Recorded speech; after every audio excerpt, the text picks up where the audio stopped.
आणि आता स्वरतरंग अकॅडमीचा एक छोटा गोंधळी या मंचावर तसाच खूप उजेड आहे, पण तो आपल्या गोंधळ आणि आपल्या सुरांनी अजून लख प्रकाश पाडणार आहे. त्याच्यासाठी जोरदार टाळ्या होऊन जाऊ द्यात. अश्विक आहे मंचावर. पुन्हा एकदा अश्विकसाठी आपण जोरदार टाळ्या होऊन जाऊ द्यात.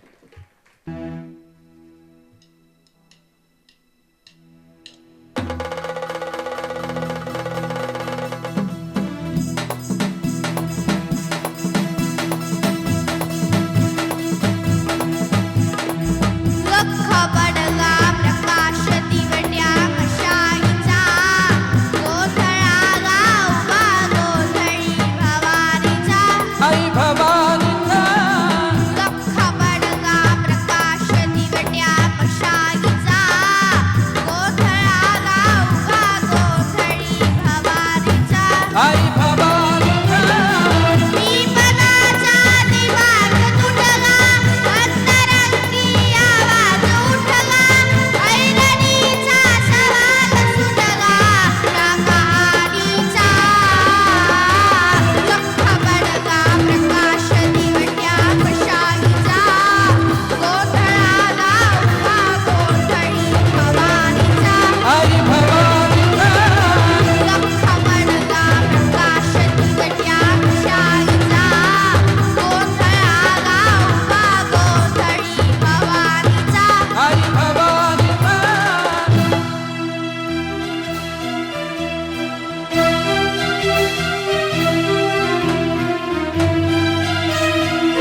Good boy. वाह वाह, क्या बात है। मैंने कुछ गलत तो कहा नहीं था। अब इस संगीत के आसमान में चमकने की इन्हीं की बारी है ना। स्वर तरंग के ये जो नन्हे कलाकार है, बस इन्हीं से अब रोशन होने वाला है आसमान।